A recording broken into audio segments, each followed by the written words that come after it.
In a quiet, sun-drenched corner of Georgia, an elderly man named Jerome Jacobson sits at a sturdy wooden desk. The air is still, and the only sound is the rhythmic scratching of a pen against paper. With the practiced hand of a retired professional, he fills out a personal check for exactly $370. To a casual observer, this might look like a routine utility bill. In reality, it is a court-ordered installment, a debt that totals $12.5 million. This is the price Jacobson pays for orchestrating a multi-year fraud. While Jacobson enjoys his retirement in a large house, the camera of history pans out to a much darker reality. We see the shuttered windows of Simon Marketing, where hundreds of innocent employees lost their livelihoods due to his crimes. We see the faces of millions of Americans who, for over a decade, peeled off game stickers with a heart full of hope. They spent their hard-earned money on burgers and sodas, chasing a dream of a lifetime already dead on arrival. They were cheated by a man who turned a game of chance into guaranteed wins for his hand-picked circle of mobsters. The year was 1987, when McDonald's first introduced the Monopoly promotion, turning every meal into a potential jackpot.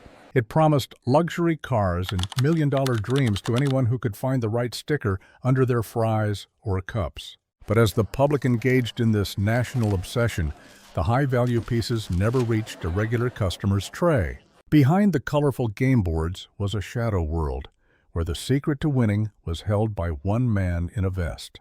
Today, we look past the marketing to ask a biting question: who actually walked away with the profit? The internal mechanics of Jacobson's authority were as calculated as they were corrupt. He was the system's hidden king.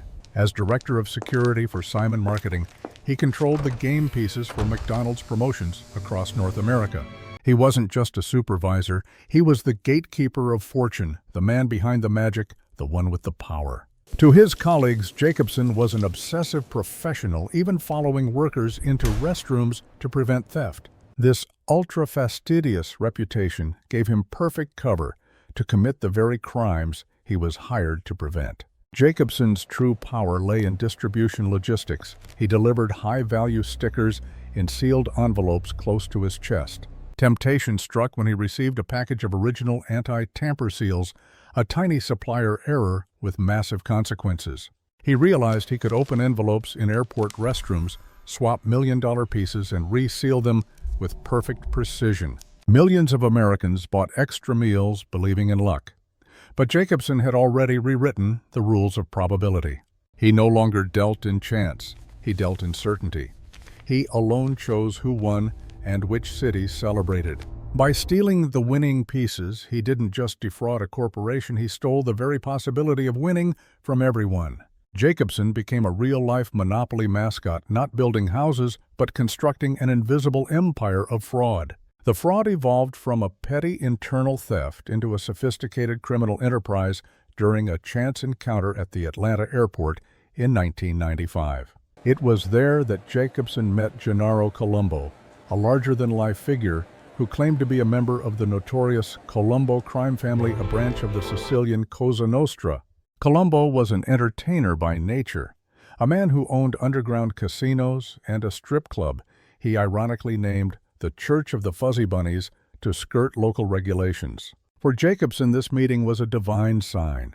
He saw in Colombo the perfect partner who possessed the connections and the lack of conscience needed to industrialize the scam. For the mafia, the benefit of the McDonald's Monopoly game was not just about the raw cash.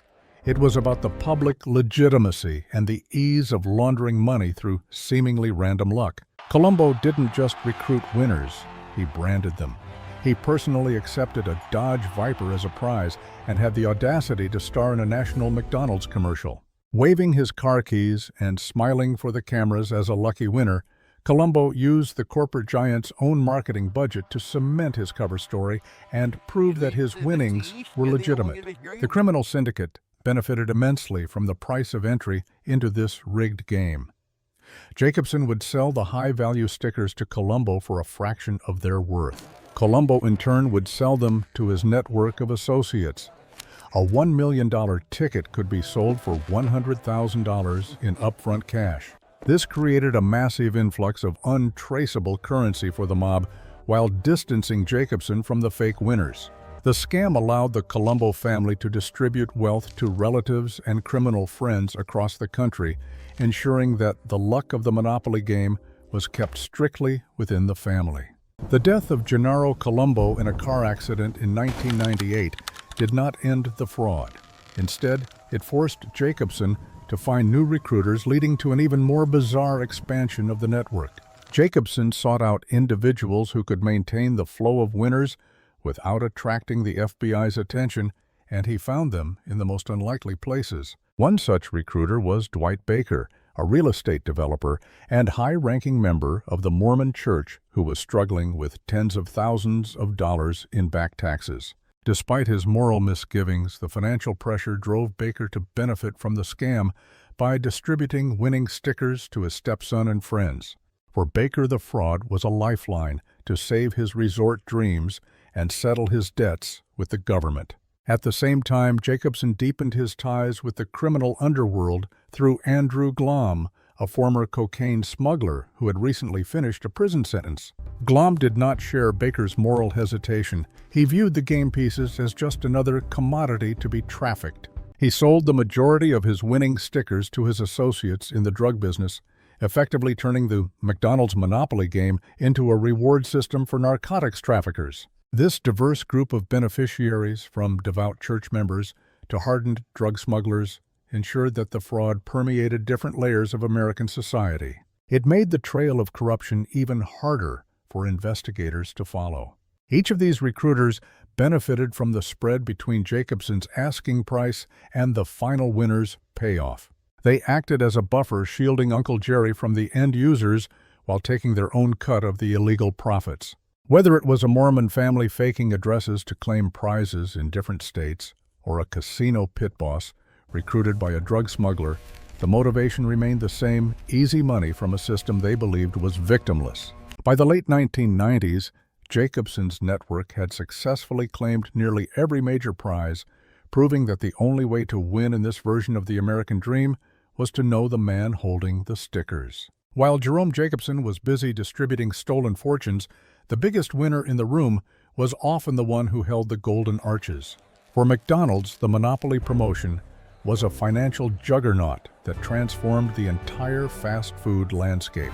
Every time the game was launched, the corporation saw a massive surge in sales, with business increasing by up to 40%. The genius of the game lay in the near-miss psychology. Customers were lured into buying more meals to find that one missing piece, unaware that the odds of winning $1 million were 1 in 250 million people kept spending. Even more impressive were the same-store sales, which typically grew by 5.5% during the promotion period.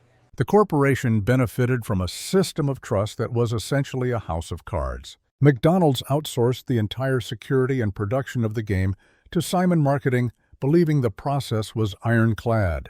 Even when the FBI informed them of the fraud in 2000, McDonald's CEO Jack Greenberg made a controversial decision. He chose to cooperate by running one final rigged game as a sting operation, turning a scandal into strategy. By doing so, the company continued to collect revenue from millions of hopeful customers. They used the marketing excitement to draw in diners, effectively letting the public's appetite fund an investigation.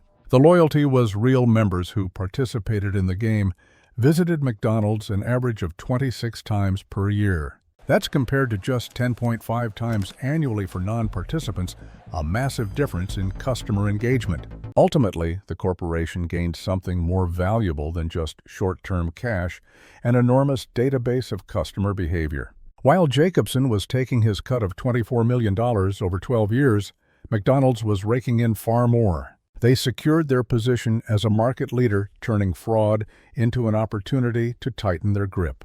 In the cold math of corporate interest, the loss of a few prize tickets was a small price to pay. It was a marketing campaign that ensured millions of people kept coming back for more. They proved that even in a rigged game, the house doesn't just win, it thrives on the illusion of winning.